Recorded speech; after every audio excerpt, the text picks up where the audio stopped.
Training, we're going to talk about warning signs of anxiety and frustration. I want to remind you that anytime you see somebody exhibiting any signs of anxiety or frustration, an antecedent has taken place. It's our job as staff to provide active treatment so we do not miss any of these antecedents. This is also a pivotal point in the behavior cycle. Once an antecedent has happened and somebody is showing warning signs, the first words out of your mouth can cause a breakthrough or it can cause a breakdown. So stop, take a breath, and think of the strategy you're going to use instead of just reacting to the behavior. When somebody is showing warning signs, we're also doing anything we can to buy time.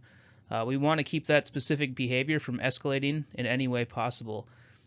Think of the warning stage as your last chance to de-escalate the situation before the person you are working with goes into the crisis stage.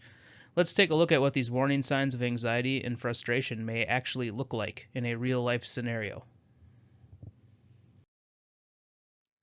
Anxiety can present itself in a myriad of ways. However, there are some telltale signs that somebody you are working with is anxious. They may be fidgeting. They may also be pacing back and forth in a specific room or area, or they may be pacing from room to room all over the house. A lot of times they're not able to make eye contact. They may be looking down at the floor, or their eyes may be darting, and they aren't able to focus. Sometimes people may just shut down. A normally talkative person may go sit down somewhere and not speak to anybody. They may have what looks like a distant stare. A person may also self-talk. They may start crying. They may be easily distracted and jumping from one thing to the next. Many times people who are anxious are not able to make simple decisions. There may be an increase in self-stimming behavior, so rocking, hand flapping, whatever that specific behavior may be for that person. It may also include an increase in intensity of those specific behaviors. They may perseverate over a specific subject. A lot of times we have people picking at their skins or at their skin, right, at scabs. They may pick at the same scabs on a regular basis to the point where they don't heal. The person may be tapping on things with their hands, shaking their leg. The list goes on and on. Constant movement is a pretty big sign of anxiety. Someone appears to be uncomfortable, almost like they're squirming in their seat or in their own skin. So let's look at how we should actually respond to anxious behavior. It's important that staff respond in the proper fashion so they don't escalate the situation. First thing we can do as a staff is be supportive of the person. We can do this by stating what we see in a non-judgmental manner. Hey, I noticed that you're pacing and biting your nails. It looks like you might be a little anxious. Is there anything I can do to help? We're not responding by asking the person, what's wrong, or why are you nervous, or what's bothering you. Many times the person may not know what is actually wrong. They just know they don't feel right. Emotions are abstract. So we acknowledge something may be wrong by telling the person what we see. Then we encourage the person to utilize coping skills. These coping skills are usually something we have already worked on with the person while they're in the optimal stage of functioning. By using coping skills, we aren't just telling people, take a deep breath or count to 10. We're actually encouraging them, and a lot of times we're doing it with them. We may have visual aids for situations like these as well. It depends on the person. We may also verbally redirect the person to a positive activity that we know will help them calm down. Hey, I notice you're pacing and biting your nails. It looks like you may be a little anxious. How about we sit down and color together? Or how about we sit down and play a game together? Or we're going for a walk help? There may be times when you're working with individuals that you might be confronted with warning signs of frustration. Some of these signs include just the person being tense, right? Maybe you see somebody walking around and they're clenching their fists and they just have really rigid movement. Their face could even be turning red. You might have somebody becoming verbally aggressive. They're yelling, swearing, potentially threatening you. They have pressured speech, so they're enunciating the first letter of every word.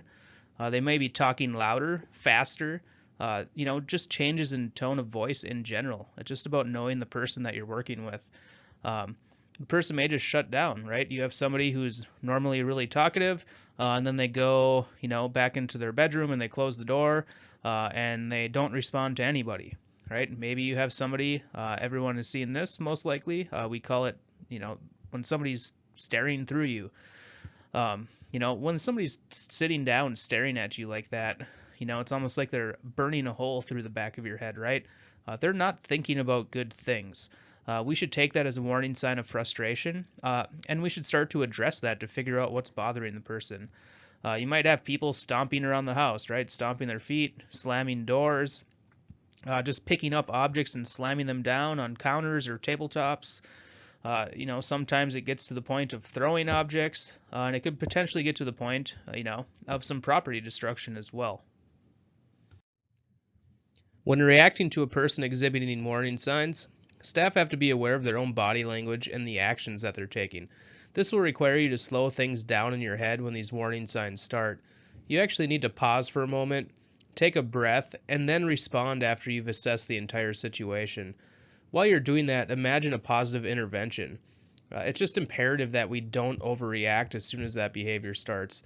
The person is already losing control, and everything we do should show the person we are able to handle that situation. It's important to utilize a non-threatening stance as well. You're going to be speaking slowly, calmly, and you move only as quickly as you need to. You may be able to use humor to calm the person down. However, be careful not to come off as sarcastic. Many people we work with are not able to differentiate when people are being sarcastic or when they're being serious. We also want to be sure if we are giving directions that they're clear and simple. Remember, the person's ability to think clearly is decreasing, and we don't want to add to their stress level. Again, it's imperative as staff that we're able to keep calm when a person is starting to lose control of their mind and emotions. Don't take things personally. At times, you're actually going to have to rationally detach from the situation. That person isn't actually trying to take personal jabs at you, and they're not actually trying to hurt your feelings. They're losing control of their own emotions.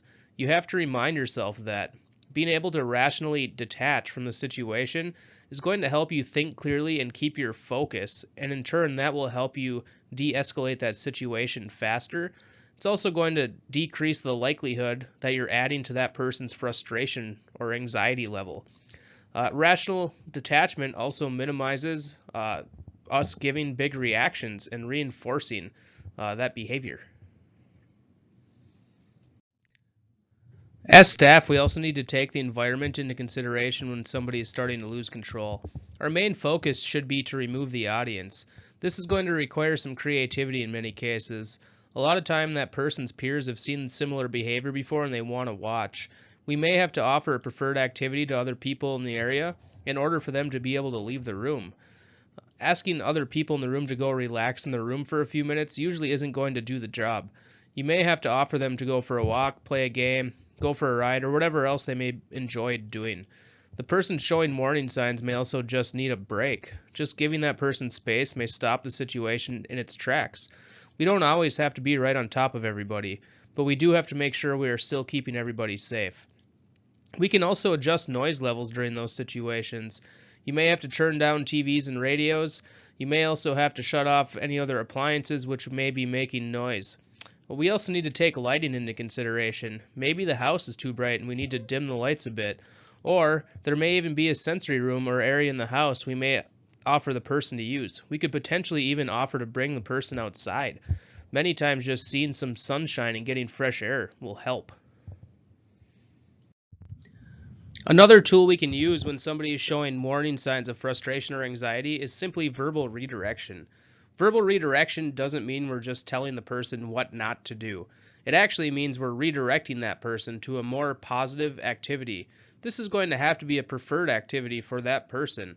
So for example, hey, let's go for a walk. Or do you want to go play a game of Uno?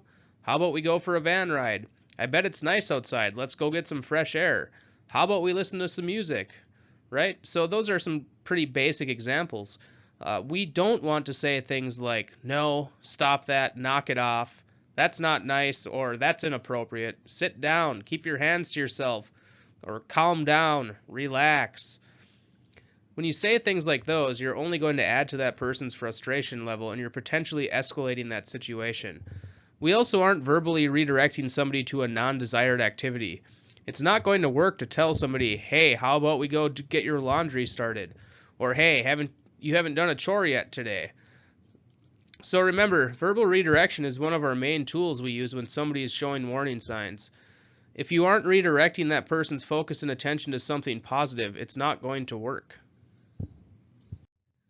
The last thing I'm going to touch on is we need to know when to intervene and when to back off. If a person is able to self-regulate and calm down on their own, we don't always have to step in. Also, as staff, we aren't always going to be able to fix the situation. As bad as you may want to, it's not always possible.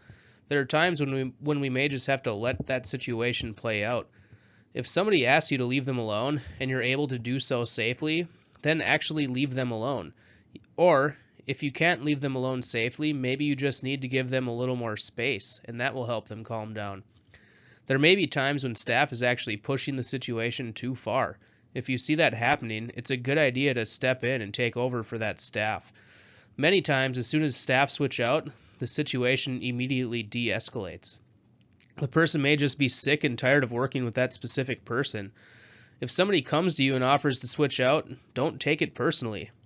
They're doing it because they can see you may be too involved with that situation, and they know that switching out will help you de-escalate that situation, and that should be our main goal.